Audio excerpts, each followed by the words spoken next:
Hi everybody, welcome to the first episode of our personal saltwater progression series. We just got over the Betta Fish Nano Tank progression series, and now we're going to start on this because this tank seriously needs some help. This is what I usually come home to. The tank's out of water.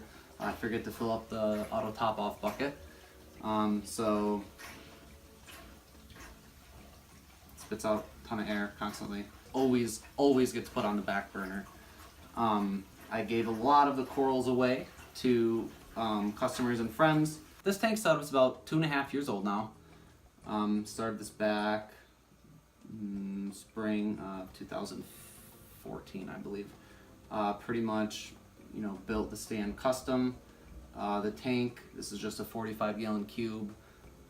Drilled that, put the overflow in, all the plumbing, obviously everything. This tank's been it's been a great tank. It's just, since it's been neglected so hard by me, it just needs a little bit of TLC, and that's what we're going to be doing with it. So I'll go over some quick issues with the tank right now. For starters, we have high nitrates, higher than I want them to be, 16 to 24 parts per million. I would say target range is more like 2 to 10, so it's not too far out of range, which is just, lowering nitrates is achievable by, better water changes. We have quite a bit of bubble algae in the tank. If you're familiar with different ailments of saltwater tanks, it's just like a bulbous type of algae that grows. It's really hard to get rid of because if you pop a bubble, it just releases hundreds and hundreds of pores into the water, so they spread really easily. We obviously have some great cyanobacteria down here, which isn't a sign of an unhealthy tank. It's just a sign of a tank that hasn't been necessarily cared for. If I were to leave the lights off on this tank and black out the room for 2 to 3 days, it would disappear and it probably wouldn't come back. So we have bubble algae, we have higher nitrates, we have the cyanobacteria.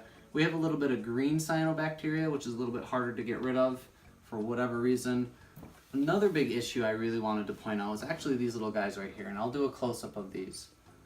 These are called Astrina starfish, and sometimes they don't really bother anything, but for me, for whatever reason, they like to eat all of my zoanthids and polyps.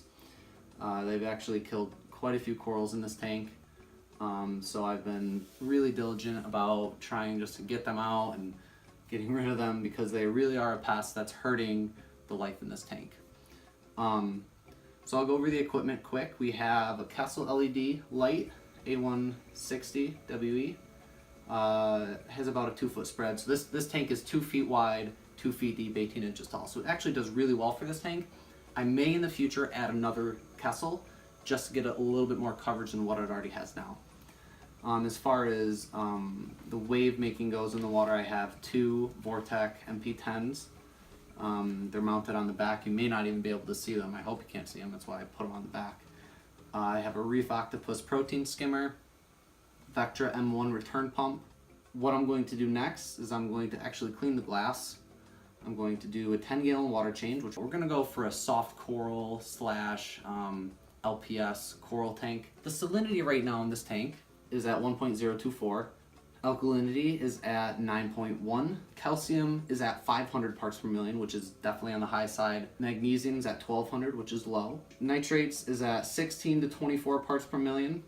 Questions on types of equipment or different size tanks, make sure to check out our Instagram page. We're on Snapchat, Pinterest. This has been Christian with CHH Aquarium Services. Thank you for watching.